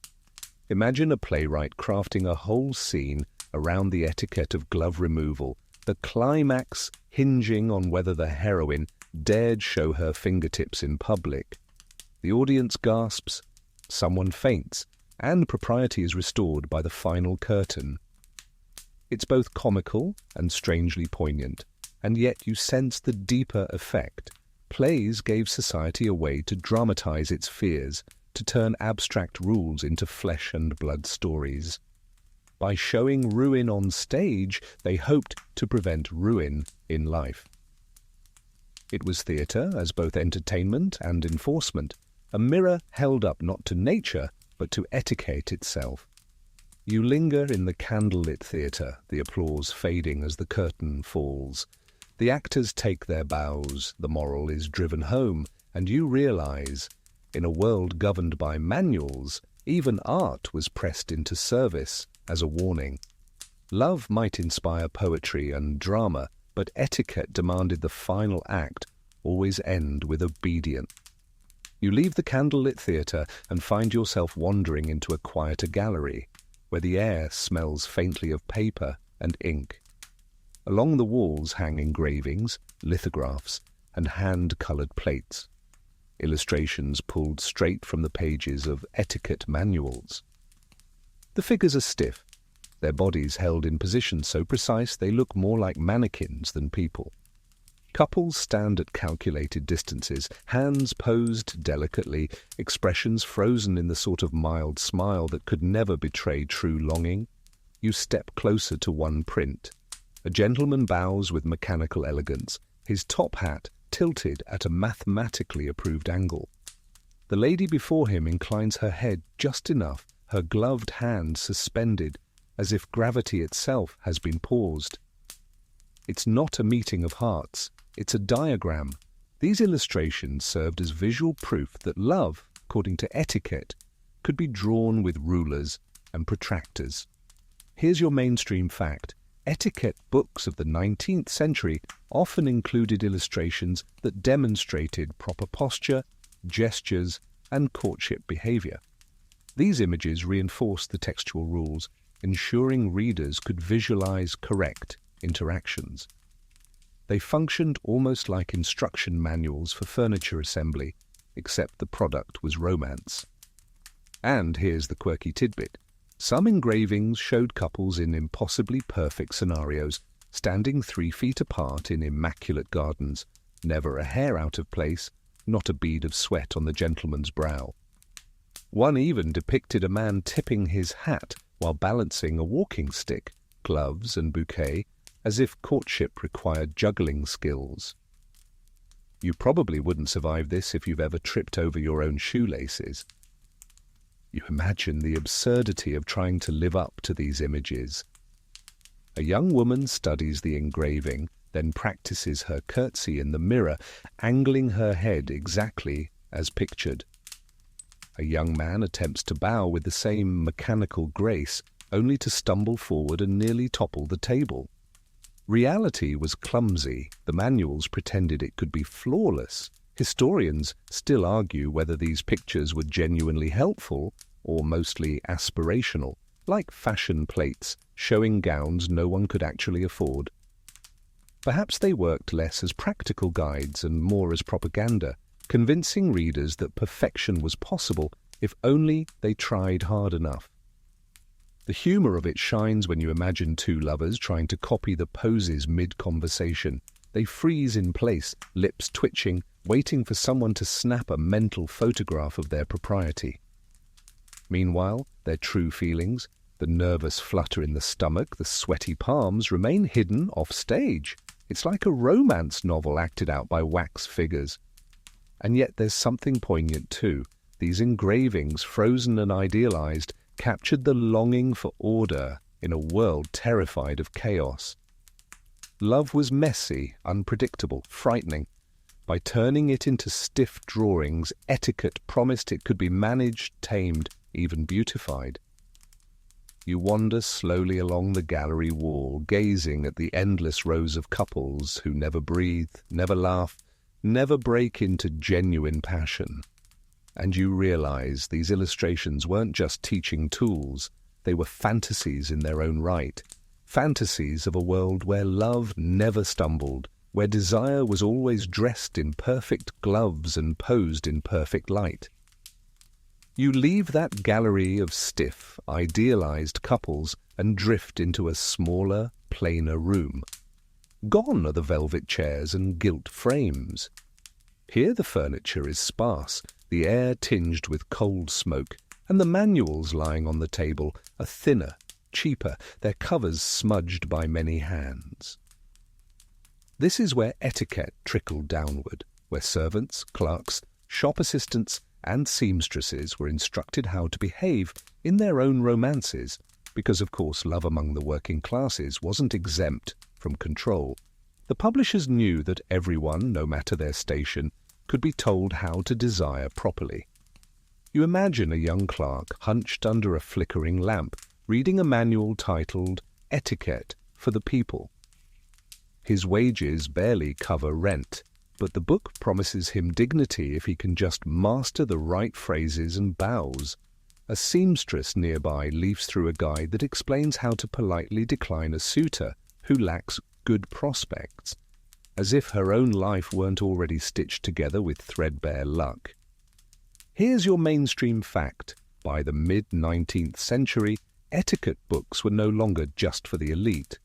Publishers deliberately produced cheaper editions for the growing literate middle and working classes, assuring readers that refinement could be purchased in paperback form. Respectability, they insisted, was available to all, if only you followed the rules. And here's the quirky tidbit. Some of these popular etiquette guides mixed courtship advice with instructions for job interviews or even how to behave in front of your employer. Imagine a single book telling you both how to ask for a raise and how to declare your love without sounding foolish. You probably wouldn't survive this if you've ever accidentally mixed up your work emails and your love texts. You picture the awkwardness of applying elite rules to modest lives, a maid servant instructed to never walk unchaperoned with a man. Yet her daily work required fetching water with male servants. A clerk told to bow at a perfect angle, though his cramped office barely had space to stand. The rules in many ways didn't fit. And yet they carried weight, shaping aspirations, making people feel that propriety could lift them a rung higher on the social ladder. Historians still argue whether these books genuinely improved social mobility or simply reinforced hierarchies by dangling an impossible ideal. On one hand, they gave workers a script to act above their station. On the other, they constantly reminded them how far they still had to go. The comedy emerges when you imagine a group of shop assistants practicing their bows behind the counter, or a maid trying to rehearse polite refusals while scrubbing laundry. Reality must have slipped quickly into parody. Perhaps that's why satirical magazines often poked fun at working-class etiquette, illustrating young butlers bowing too low or seamstresses curtsying until they fell over. And yet you feel the poignancy here. For many in the lower classes, these manuals weren't just oppressive, they were hopeful. They suggested that with enough refinement, anyone could aspire to love and marry respectably. They offered scripts for dignity in a world that often denied it. You lean against the rough wooden table, the cheaper paper crackling under your hand, and realize etiquette wasn't just a tool of the elite. It reached into factories, kitchens, and counting houses, shaping even the humblest romances. Love, no matter how modest, was taught to bow, curtsy, and smile on cue. You leave behind the smoke-darkened room of clerks and maids and step into a space filled with strange maps, travel trunks, and curiosities, ivory fans, painted vases, postcards of palm trees and pyramids. Here, the etiquette manuals reveal another of their obsessions, defining Western propriety against the so-called other. To prove their rules were superior, they often compared them to imagined foreign customs, painted as exotic, loose, or dangerously indulgent. You run your hand over a travel trunk and hear the echo of instructions. Our way is refinement. Their way is excess. Here's the mainstream fact. 19th century etiquette books often contrasted European and American manners with caricatures of foreign behavior. They claimed Western restraint was proof of moral superiority, while depicting other cultures as overly passionate or uncivilized. Manuals framed propriety not just as personal virtue, but as a national trait. And here's the quirky tidbit. One guide actually warned young women not to copy the extravagant gestures of Italians, lest they appear ridiculous. Imagine being told that raising your hands too expressively could doom your social standing. You probably wouldn't survive this if you tend to talk with your hands. You picture the drawing rooms where these comparisons were read aloud. A young woman giggles nervously when a cousin mimics an improper bow he saw in Paris. An aunt sternly reminds her that English modesty or American plainness must never give way to continental flamboyance. The manuals turned foreign habits into cautionary tales, strengthening the sense that love and desire must be filtered through local rules. Historians still argue whether readers genuinely believed these caricatures or whether they simply enjoyed them as a form of entertainment, like a genteel gossip column about other nations. Some letters suggest genuine fear that travel might corrupt young people's manners. Others show amusement, with readers mocking the manuals for being provincial. The comedy is hard to miss. Imagine a manual solemnly explaining that in certain foreign climes, couples might openly walk arm in arm while readers at home gasp into their teacups, or a warning that the French smile too easily, as though joy itself might be a contagious scandal. And yet, beneath the absurdity, these comparisons served a purpose. They reinforced boundaries between nations, between classes, between what was considered safe and what was dangerous. By portraying outsiders as too passionate, manuals reassured readers that their own restraint was not only correct, but superior. Love wasn't just personal, it was patriotic. You linger in this imagined room of travel souvenirs, the scent of dust and spice hanging in the air, and realize etiquette manuals didn't just regulate desire at home, they projected it outward, turning the very act of loving correctly into proof of civilization. Every suppressed smile, every carefully timed bow, became not just about winning affection, but about showing the world how refined you were compared to everyone else. You move past the travel trunks and curiosities, and the air changes again. Now it feels humid, heavy with the scent of ship's tar and foreign soil. This is the world of colonial outposts, where etiquette manuals were packed up and shipped overseas, their tidy rules attempting to tame love and desire thousands of miles from home. You can almost hear the manuals rattling around inside steamer trunks, sandwiched between tins of biscuits and missionary pamphlets. Here's the mainstream fact. British and European settlers in colonies often carried etiquette books with them, treating these guides as anchors of civilized behavior in unfamiliar settings. In India, Africa, the Caribbean, and beyond, the manuals reinforced class boundaries and insisted on maintaining propriety, even when local customs were entirely different.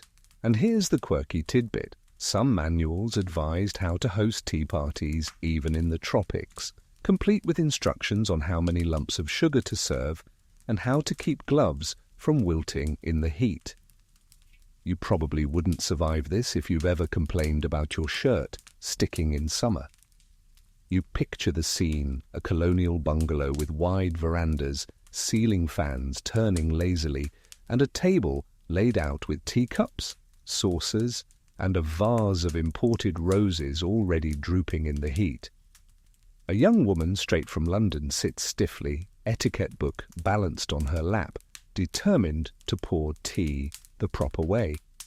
Across from her, a local servant watches silently, amused by the fuss over whether the milk goes in before or after the tea. Love and desire in these spaces became doubly controlled, not only by propriety, but by the pressure to perform civilization in a land deemed foreign.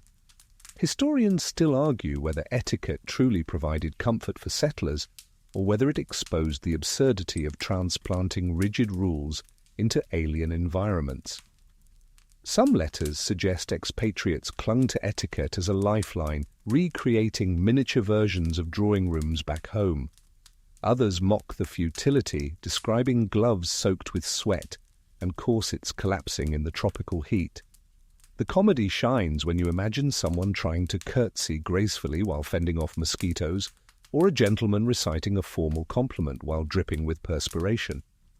Manuals insisted romance remain tidy, but the climate itself seemed determined to make a mockery of such rules. And yet beneath the awkwardness, etiquette served a darker function. By insisting settlers maintain proper courtship rituals abroad, the manuals reinforced a sense of superiority over local cultures. Love was policed not just for individuals but for entire societies. Who was respectable enough to marry, who was deemed suitable, who was excluded.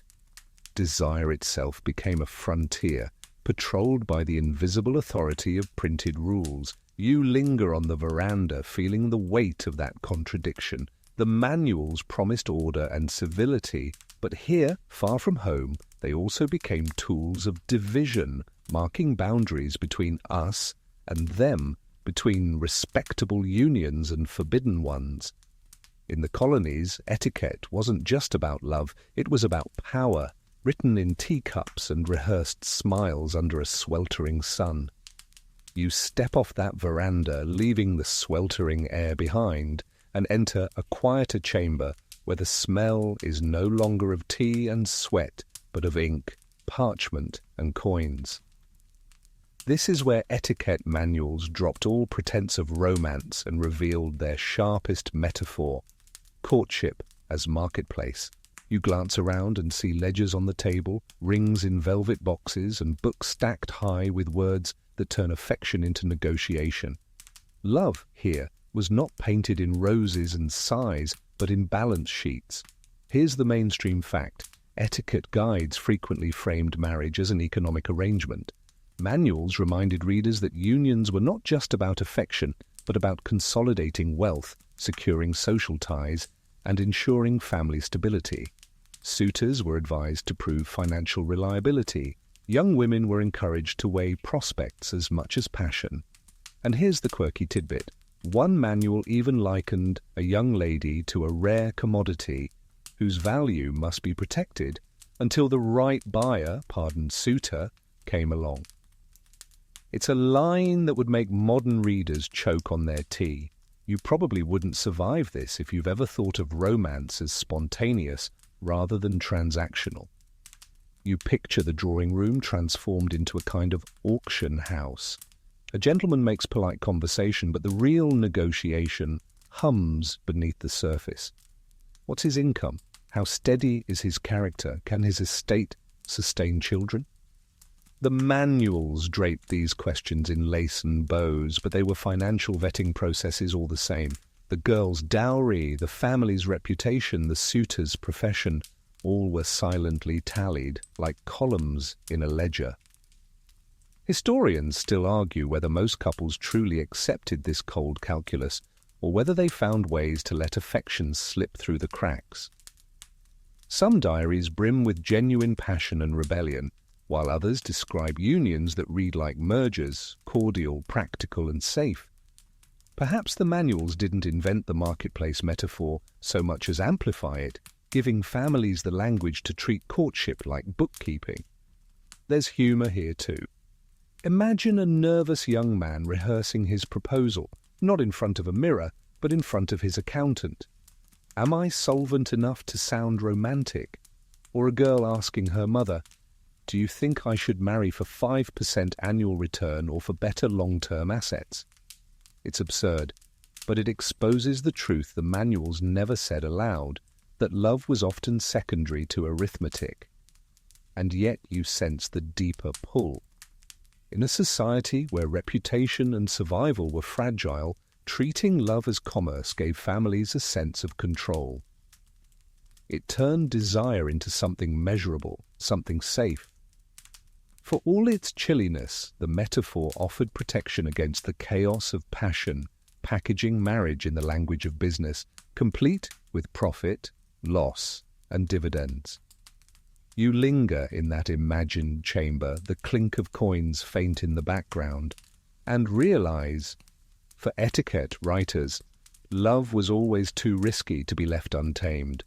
So they turned it into a marketplace transaction, complete with buyers, sellers, and bargains, reducing desire to currency, even as the heart kept beating stubbornly, defiantly, outside the ledger's lines.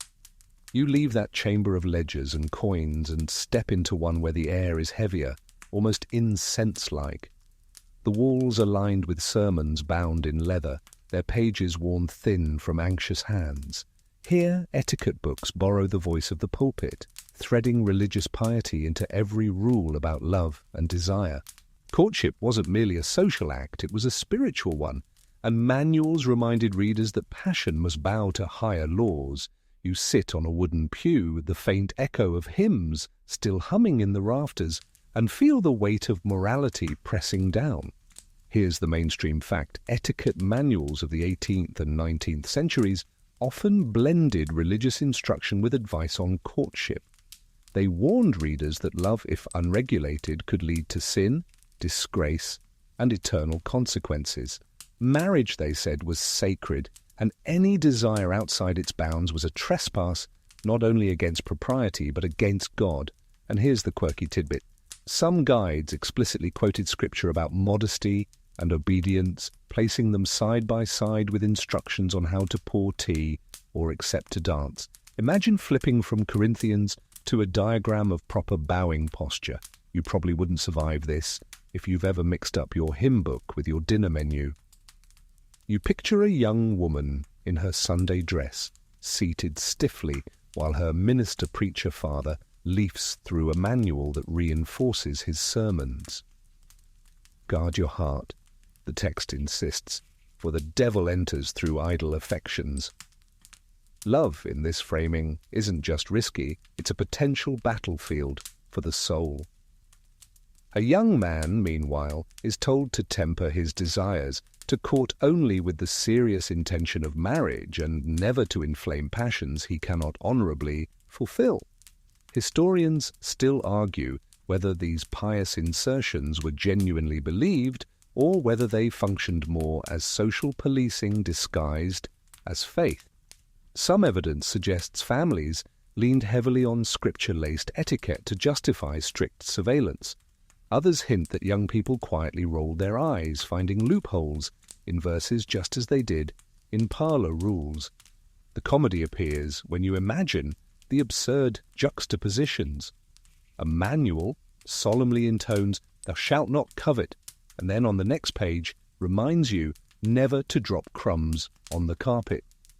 It's like divine commandment downgraded into housekeeping tips. You can't help but picture Cupid looking heavenward, muttering, "Really? Even my arrows need parental approval now." But beneath the humour lies the truth. Etiquette fused with religion created an atmosphere where desire was not just impolite, but sinful. Manuals made love a moral examination, casting even the smallest flirtation as a test of faith. For families, this fusion offered authority. Rules weren't just social, they were sacred. You linger in that pew, listening to the silence and feel the paradox. Religion gave etiquette books their greatest power, but also their most fragile edge. Because the more desire was framed as dangerous, the more it shimmered in the imagination. Love, like a forbidden hymn, hummed beneath the surface, quiet but insistent, waiting for moments when no one was watching to rise into full song. You rise from that pew where sermons still linger in the air and step into a drawing room charged with tension, not from flirtation this time, but from combat. Etiquette manuals were not just guides, they were weapons wielded by families to defend or to deny. In these pages, rules became sharp blades capable of shaming, excluding, or redirecting a suitor who dared cross the invisible lines of propriety. You stand at the edge of a gathering, feeling how every smile, every pause, every seating arrangement carries the faint sting of strategy. Here's the mainstream fact: etiquette was frequently used by families as a tool to regulate courtship. Parents, particularly mothers, leaned on manuals to justify dismissing unsuitable suitors, whether because of class, income, or reputation. By pointing to the rules, families could cloak their decisions in respectability rather than mere prejudice. And here's the quirky tidbit. Some manuals even provided polite scripts for rejecting suitors without technically offending them. One suggested a line such as, "I cannot but value the honor you do me, yet circumstances beyond my control forbid my compliance." Translation: "You're not good enough, but please don't cry." You probably wouldn't survive this if you prefer blunt honesty over sugar-coated dismissal. You picture a parlor scene. A young man sits nervously, hat twisting in his hands, while across from him a family matriarch recites etiquette as though it were law. He stammers, attempts to declare his intentions, but the book in her lap is more powerful than anything he can say. "I'm sorry, sir, but a lady must not receive unannounced visits." And just like that, the door closes, rules as walls, rules as shields.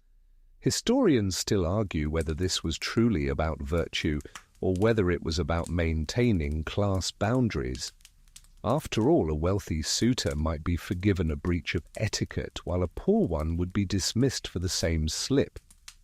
Manuals gave families a respectable language to enforce the barriers they already wanted to maintain. There's humor in the absurdity, too. Imagine a young woman who genuinely likes a man, but her parents forbid him on the grounds that he once forgot to stand when she entered a room. Or a gentleman rejected because he wore brown shoes instead of black. In the hands of anxious families, etiquette could transform tiny infractions into fatal flaws. And yet, the sting was real. For some, these rules weren't just abstract.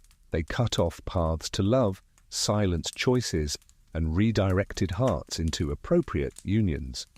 A daughter's sigh might be dismissed as girlish folly. A son's longing laughed away as imprudence. Etiquette books stood ready to back the parents, paragraphs stiff as muskets, firing volleys of propriety at any inconvenient romance. You linger in the drawing room, the air heavy with unspoken battles. The manuals rest quietly on side tables, but their authority hums louder than the ticking of the clock. They are weapons disguised as books, their words polished and polite, yet capable of striking harder than any sword. And you realize etiquette didn't just guide love, it sometimes crushed it, one scripted rejection at a time. You step out of that battlefield parlor, leaving behind the sting of polite refusals, and find yourself in a marketplace, not of food or wares, but of promises. Posters hang on the walls, advertisements tucked neatly in newspapers, all shouting with confidence, "Buy this etiquette manual and secure love, respect, and happiness." Here, etiquette wasn't just preached, it was packaged, branded, and sold like any other commodity. The publishers knew exactly what they were doing. They turned propriety into a product. Here's the mainstream fact. By the 19th century, publishers aggressively marketed etiquette manuals as essential tools for success in both love and life. Advertisements promised readers that mastering these rules would help them secure marriage, improve their standing, and even elevate entire families. The manuals were sold as magic keys to respectability. And here's the quirky tidbit. Some ads promised that their etiquette guides contained secret formulas for gaining admiration, much like the modern self-help industry. One particularly bold advertisement claimed a book could make the humblest youth irresistible to ladies of refinement. You probably wouldn't survive this if you've ever side-eyed a cheesy late-night infomercial. You picture the scene in a bustling city, shop windows filled with stacks of manuals, their covers embossed with titles like The Road to Refinement or Courtship Made Easy. A young man pauses, tempted by the promise that for a shilling he can transform himself into a gentleman of charm. Across town, a young woman fingers her purse, wondering if she should spend her scarce savings on the Lady's Complete Guide to Politeness, convinced it might help her navigate drawing rooms with confidence. Historians still argue whether these advertisements were sincere or exploitative. Were publishers genuinely offering useful advice, or were they preying on the insecurities of an anxious, upwardly mobile class? Perhaps both. The hunger for love and respectability created a perfect market, and publishers fed it eagerly. The comedy shines in the excess. Imagine a broadside proclaiming, "Never be rejected again. Learn the perfect bow, the perfect smile, the perfect refusal of improper advances, all in one compact volume." It's the Victorian equivalent of a clickbait headline. You half expect the ad to promise, "Number 7 will shock you." But beneath the humor lies something sobering. These books weren't simply harmless purchases. They reinforced the idea that love itself could be bought, packaged, and acquired through technique. They turned desire into a commercial exchange where buying the right guide was as crucial as buying the right suit or dress. You linger in that imagined marketplace, the air thick with the smell of ink and ambition, and realize etiquette was never just about rules, it was also about money. Every nervous sigh, every trembling smile, every heart that feared rejection, that was a potential sale. And publishers, clever as ever, knew how to bind those anxieties into paper and sell them back to the people who longed most for love. You step away from the marketplace stalls where manuals were hawked like miracle cures and wander into a quieter chamber that smells faintly of herbs and ink. Here, etiquette books have borrowed a new voice, one you recognize from elsewhere. It's the tone of medical authority, serious and clinical, as though romance itself were an illness to be managed. The manuals had discovered a new trick. If propriety alone didn't convince you, perhaps science would. Here's the mainstream fact. By the late 19th century, etiquette books often incorporated medical language, drawing on contemporary anxieties about health, nerves, and sexuality. They described unchecked passion as harmful to both mind and body, urging restraint not just for social standing, but for physical well-being. Love, they said, was healthiest when contained. And here's the quirky tidbit. One manual seriously warned that excessive flirting could weaken the constitution and lead to premature aging. Imagine being told a single wink might give you wrinkles. You probably wouldn't survive this if you've ever laughed your way through a conversation with dimples showing. You picture a drawing room where a young woman consults both her etiquette book and a physician's pamphlet, both telling her essentially the same thing: suppress your desires. A young man reads warnings that indulgence of emotion could sap his vigor, leaving him weak in business and life. Desire becomes a diagnosis, and the cure is obedience to etiquette. Historians still argue whether this crossover between etiquette and medicine reflected genuine belief or was simply rhetorical strategy. Some suggest publishers borrowed the authority of physicians to give their books more weight. Others believe the medicalization of desire mirrored real fears in an age obsessed with health, hygiene, and degeneration. The comedy peeks through when you imagine a doctor solemnly advising a patient. Your symptoms: too much blushing; the prescription: fewer glances at your neighbor. Or a manual warning: avoid late-night letter writing, it may inflame the nerves. You can almost hear Cupid groaning, "Now I'm a public health crisis?" And yet, beneath the humor, there's unease. By cloaking themselves in medical authority, etiquette manuals added a sharper edge of fear. Love wasn't just risky for your reputation, it might harm your body, your mind, even your future children. The weight of regulation pressed harder, turning every heartbeat into a potential hazard. You linger in this imagined chamber, the air thick with the smell of medicine bottles and paper. The manuals whisper not only of politeness but of health, as if love itself needed to be disinfected before it was safe to touch. And you realize etiquette wasn't just trying to control your reputation anymore, it wanted to control your pulse. You leave behind the sterile air of that pseudo-medical chamber and step into a livelier one, full of clinking glasses and stifled giggles. The mood here is different, less obedient, more playful, because not everyone swallowed etiquette whole. Some poked fun at it, tore it apart, or turned its solemn rules into material for jokes. Resistance took many forms, and mockery was one of the sharpest. Manuals may have wagged their fingers, but satirists wagged their pens. Here's the mainstream fact: satirical newspapers, magazines, and even stage plays of the 18th and 19th centuries often mocked etiquette rules as absurd, highlighting the gap between rigid prescriptions and messy human reality. Caricatures showed couples stumbling over stiff bows, or chaperones portrayed as prison guards with knitting needles. The public laughed, even while nervously consulting the same manuals in private. And here's the quirky tidbit. One cartoon depicted a lady so overloaded with etiquette books that she had to carry them in a wheelbarrow, yet still managed to spill her teacup on a guest. You probably wouldn't survive this if you've ever Googled first date tips and still spilled soup on yourself. You picture the scene in a bustling cafe.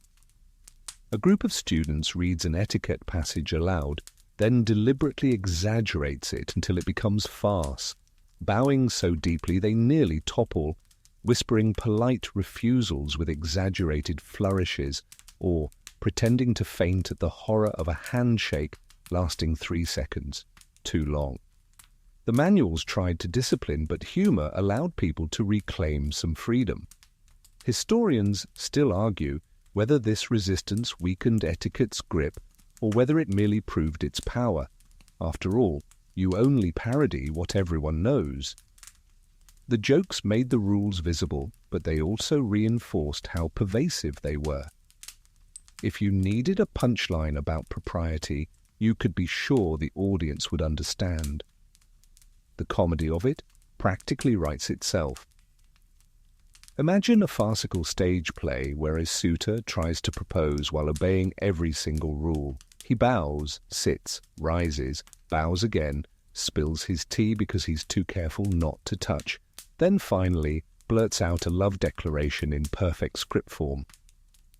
The audience roars because the absurdity reveals the truth. Life cannot be lived entirely by the book. And yet there's poignancy here too. Mockery was often the only safe rebellion. To laugh at etiquette was to acknowledge its stranglehold without daring to break it outright. Jokes whispered in cafes, cartoons sketched in newspapers, parodies acted in drawing rooms, all allowed people to breathe, if only briefly, in a culture determined to keep love on a leash. You linger in this lively chamber, the echoes of laughter rising like bubbles in a glass. And you realize resistance didn't always look like open rebellion. Sometimes it looked like humor, sharp, witty, and subversive, reminding everyone that no matter how tightly books tried to bind desire, people could still laugh their way out of the knots. You step out of the cafe, still echoing with laughter, and find yourself in a long corridor lined with chalkboards, notes pinned in neat rows, and the quiet murmur of debate. This is where the scholars gather centuries later, still puzzling over the question: did etiquette manuals truly repress love and desire, or did they simply redirect them into new forms? The manuals may have lost their daily power, but the arguments about their impact live on. You walk slowly, the voices of historians swirling around you like ghosts in academic gowns. Here's the mainstream fact: modern historians continue to study etiquette books as cultural artifacts, trying to determine whether they actually govern behavior or merely reflected existing social anxieties. Some argue they were oppressive tools of control. Others suggest they offered reassurance in a changing world. And here's the quirky tidbit. One scholar once pointed out that etiquette manuals may have functioned less like laws and more like horoscopes, widely read, often quoted, but selectively followed. You probably wouldn't survive this if you've ever read a horoscope just to ignore it 5 minutes later. You pause at a chalkboard where one phrase is scrawled: repression or redirection. On one side of the debate, historians argue that manuals genuinely suppressed passion, scaring generations into silence and restraint. On the other, some claim they didn't eliminate desire at all. They just funneled it into safer coded expressions: the flutter of a fan, the brush of a glove, the tremor in a handshake. Diaries and letters offer ammunition for both sides. Some reveal young people suffocated by the weight of rules, unable to express affection openly. Others brim with clever loopholes, proof that desire adapted rather than disappeared. Historians still argue whether these cracks in the system were exceptions or the rule itself. The humor sneaks in when you imagine academics arguing fiercely over a teacup gesture.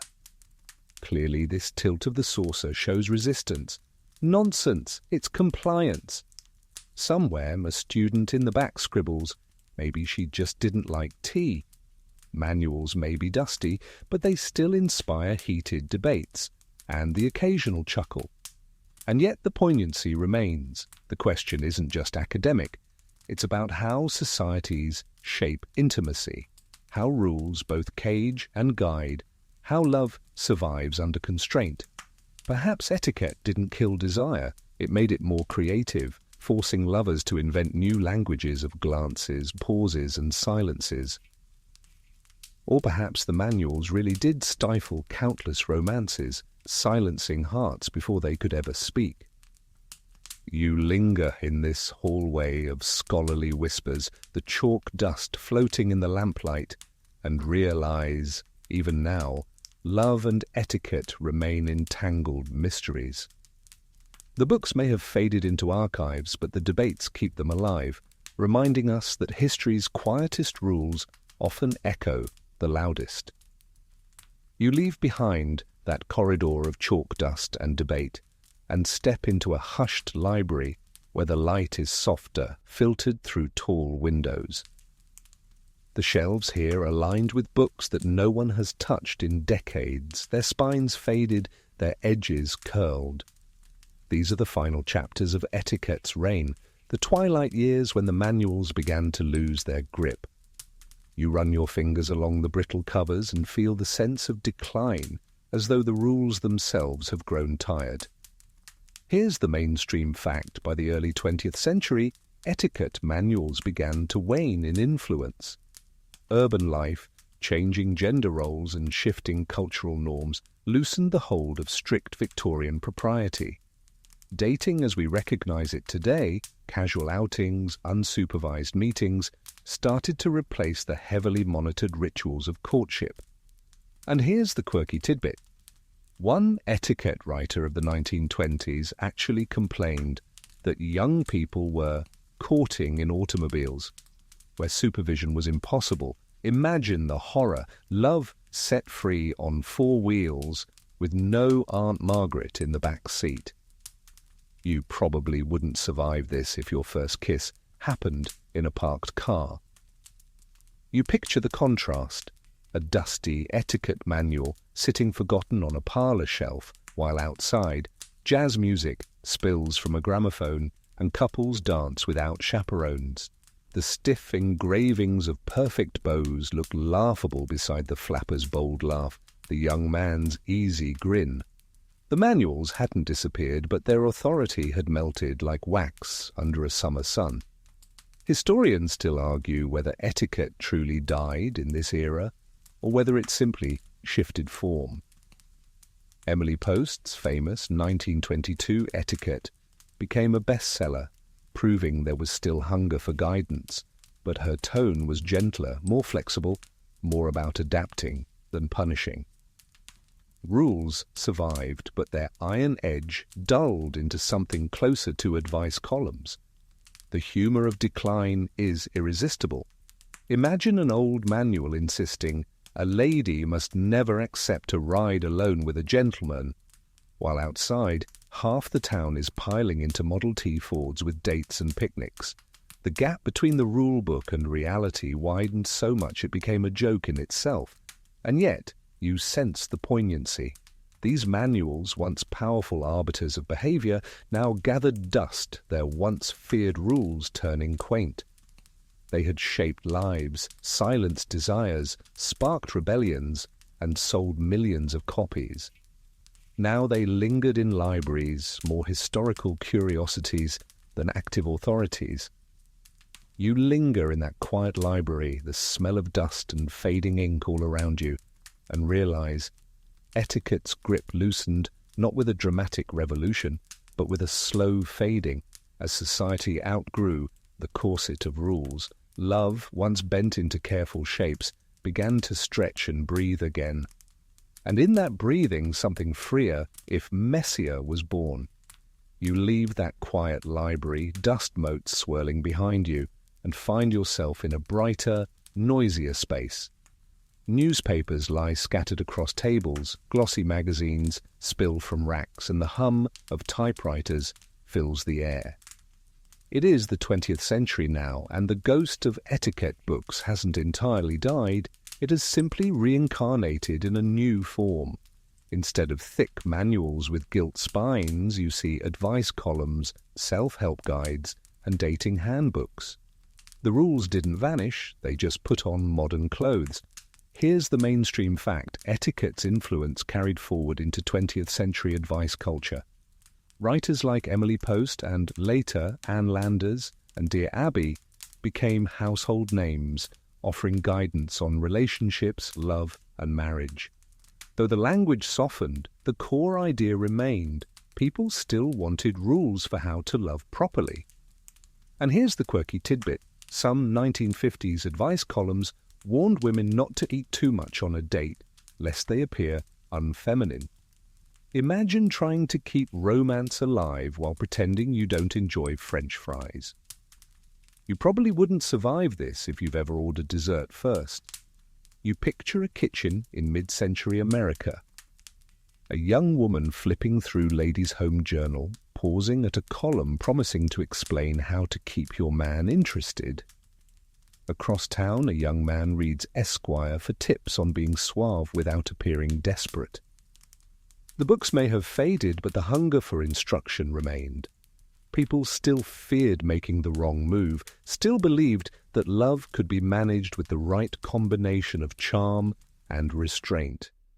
Historians still argue whether this modern advice was truly liberating or just a rebranded version of the same old constraints. Some see it as lighter, more flexible, guidelines instead of commandments. Others note that the expectations were still deeply gendered, still telling women to be modest and men to be steady. The corset may have been looser, but it was still there. The comedy jumps out when you imagine a 1960s teenager sneaking a look at a dating guide warning, "Never call a boy first, it will ruin the mystery." Meanwhile, her best friend is dialing the phone anyway, rolling her eyes. Or a column declaring, "Men prefer women who laugh at their jokes." Cue the poor girl trying to giggle through an endless pun about toasters. And yet the poignancy lingers. Even as society grew freer, the longing for rules never disappeared. Humans crave both rebellion and reassurance. They want to follow their hearts, but they also want someone to whisper, "This is how you do it right." The form of the whisper changed, from etiquette manuals to glossy magazines, but the echo was the same. You linger in this bustling newsroom, typewriters clacking, headlines shouting, and realize etiquette never truly vanished. It adapted, softened, and modernized, but it still sat on the shoulder of every lover, murmuring advice, caution, and judgment. Love remained scripted, just with new fonts, brighter ink, and catchier headlines. You step out of that bustling newsroom of clacking typewriters and glossy magazines and wander into the dimmest chamber yet. Dust lies thick on the shelves, and the air is so still it feels as though no one has breathed here in years.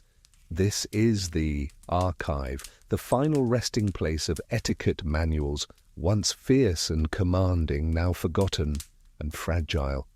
You run your hand across their cracked leather spines, and they seem to whisper, faint and brittle, about the rules they once enforced. Here's the mainstream fact. Countless etiquette books of the 18th and 19th centuries now lie in archives and libraries, consulted only by scholars and the occasional curious reader. They shaped generations of lovers, yet today they gather dust, their commands softened into quaint curiosities. And here's the quirky tidbit. Some of these volumes bear the handwritten notes of their original owners, margin scribbles that poke fun at the very rules they were supposed to obey. One book carries the line, "Never laugh too loudly in mixed company," and beside it, a cheeky pencil scrawl reads, "Ah, too late." You probably wouldn't survive this if you're the type who doodles in self-help books. You picture the archive as a kind of graveyard of desire where rows of volumes sit like tombstones, each one a monument to rules that once seemed unbreakable. You open one at random, the pages crackle, the ink faded, but the voice still hums. Sit straight. Smile softly. Touch sparingly. Marry wisely. The words echo as though they still believe themselves relevant, even as the world outside has long moved on. Historians still argue whether these manuals shaped society or merely reflected it, but in this hushed place the debates feel far away. What remains is the sense of lives lived under these rules, couples who met eyes across parlours, young women who folded their silence into smiles, men who swallowed their passion behind stoic masks. Their loves were small rebellions, hidden glances, whispered letters, all played out in the shadow of printed commandments. And now, in this quiet archive, you feel the manuals fading into memory, their voices softer, their grip gone. Love, of course, survived them. It always does. Desire wriggled through cracks, found ways around walls, whispered in gardens, and danced in ballrooms, no matter how thick the rule books grew. Etiquette controlled, but never conquered. You lean back in your chair here among the forgotten shelves, eyelids heavy, and listen as the manuals settle into silence. Their power is gone, but their story lingers. A tale of how society once tried to script love and desire, only to discover that the heart has a stubborn way of writing its own lines. And now, as the pages close and the echoes fade, you let the story soften into a lullaby. The voices of those manuals, once stern and unyielding, dissolve into whispers too faint to follow. You imagine the dust drifting down like slow snowflakes covering their spines, dimming their authority until all that remains is quiet. The chandeliers are dark now, the teacups empty, the gloves folded away. Even Aunt Margaret, that relentless chaperone, has finally set down her knitting and drifted to sleep. Your breathing slows with the rhythm of this fading world.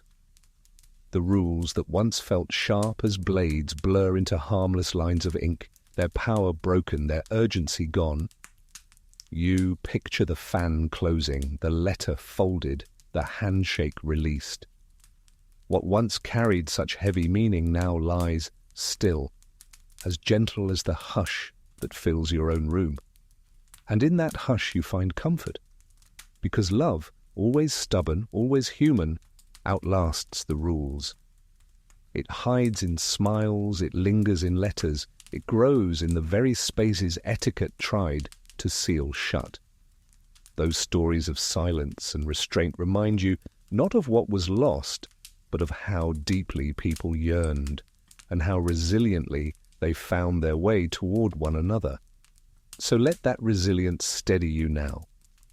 Feel the warmth of its reminder that rules fade, books close, but the heart carries on.